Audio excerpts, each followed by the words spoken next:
మీ business ఏదైనా మీ ఊర్లో promotion చేయాలంటే అది సుమన్ టీవీతోనే సాధ్యం. ఇప్పుడే సంప్రదించండి.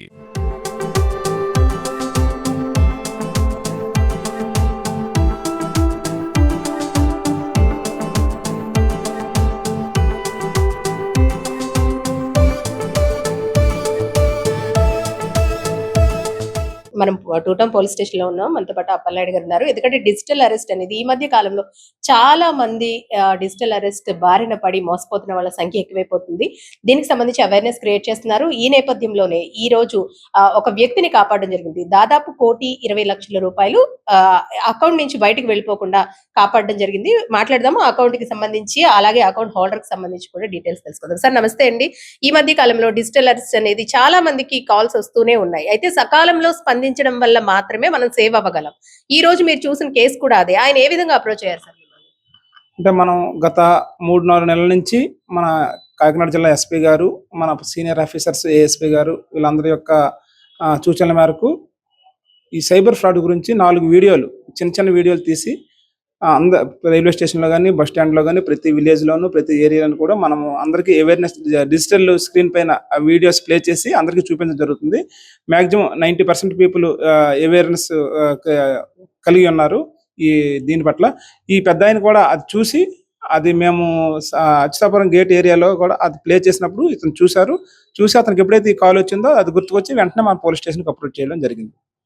రైట్. సార్ నార్మల్‌గా ఎవరైనా డిజిటల్ అరెస్ట్ అని కాల్ వస్తే వెంటనే ఏ విధంగా సంప్రదించాలి? అంటే ఒక టోల్ ఫ్రీ నంబర్‌ని కూడా ప్రొవైడ్ చేస్తున్నారు గదా! ఏ టోల్ ఫ్రీ నంబర్ అలాగే దాని డీటెయిల్స్. ఎవరైనా ఆ విధంగా డిజిటల్ అరెస్ట్ అని గాని, లేకపోతే ఇంకానా సైబర్ ఫ్రాడ్స్ గురించి గాని ఏమైనా కాల్స్ రిసీవ్ చేసుకున్నా, లేకపోతే తమకు ఇబ్బంది అనిపించినా 1930కి టోల్ ఫ్రీ నంబర్‌కి కాల్ చేయొచ్చు.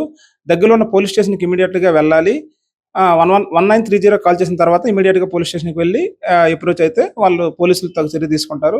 అదేవిధంగా 112 కాల్ చేసినా సరే, వాళ్ళు ఒకవేళ పోలీస్ స్టేషన్‌కి ఇమ్మీడియేట్‌గా రాలేని పక్షంలో 112కి ఫోన్ చేసినా సరే వాళ్ళకి బాగా యూజ్ అవుతుంది. మన పోలీసు వారు వెంటనే వెళ్లి వాళ్ళు అమౌంట్ లాస్ అవ్వకుండా సేవ్ చేస్తారు.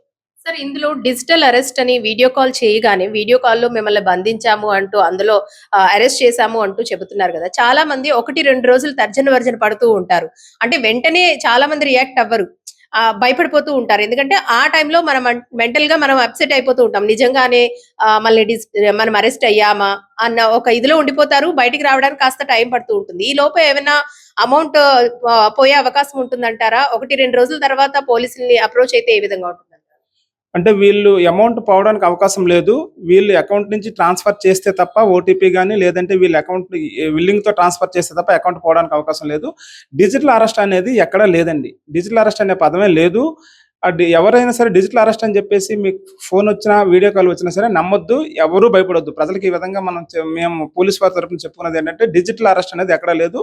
ఎవరు కూడా డిజిటల్ అరెస్ట్ కోసం భయపడక్కర్లేదు. ఇమ్మీడియేట్‌గా పోలీస్ వారికి తెలియపరిస్తే సేవ్ అవుతారు.